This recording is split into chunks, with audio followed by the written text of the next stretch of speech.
Good morning সবাইকে। আজকে একটা কথা বলি, জানি না কে কীভাবে নেবে বা কার কী ভিউ পয়েন্ট। আমি অ্যাজ আ পার্সন খরচা একটু বুঝে সুঝে করি। যখন আমি নিজে চাকরি করতাম, নিজে ইনকাম করতাম বা টিউশনস করতাম, তখনও যা ছিলাম এখনও তাই আছি।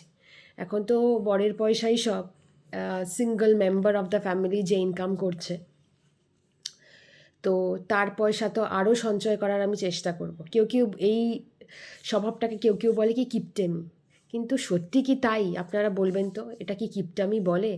কিপটেমি আমার মতে কোনটা হয়? ধরুন কাউকে দিতে গেলে কিছু, তখন বাজে জিনিস দেওয়া বা অল্প করে জিনিস দেওয়া, সেইগুলো কিপটেমি, তাই না? কিন্তু আমি আজ পর্যন্ত সেরকম কিছু করিনি, বরং নিজের জন্য খারাপ কিছু মানব, অন্যকে দেওয়ার সময় ভালো জিনিসটাই দেবো, যাতে সে পরবর্তীকালে এইটা ফিল না করে যে সে আমাকে বাজে দিয়েছে। এইভাবে আমাকে যেন মনে না রাখে, আমাকে এইভাবে মনে রাখে যে সে ছোট জিনিস দিলেও খুব ভালো জিনিস দিয়েছে। যাই হোক, সেগুলো দূরে দূরে থাক। আমি কেমন, ফর এক্সাম্পল আমার কাছে 10 টাকা আছে, আমার একটা কিছু কিনতে খুব ইচ্ছা করছে, তার দাম হয়তো 8 টাকা। যখন আমার কাছে ওই 10 টাকাটা 20 টাকা হবে যেদিন, সেদিন আমি ওই 8 টাকার জিনিসটা কিনবো, আর বাকি 12 টাকা আমি নিজের কাছে সেভ করব।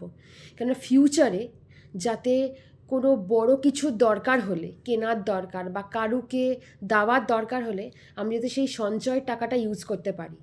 আমি কিন্তু নিজের ইচ্ছার জিনিস কিনি না, এরকম কিন্তু একদমই না। সুমন, সবই তো সুমনই দিচ্ছে, সুমনই করছে, কিন্তু তার কাছেও নিজের ইচ্ছের জিনিসটা বলতে আমার ভীষণ ইতস্তত বোধ হয়।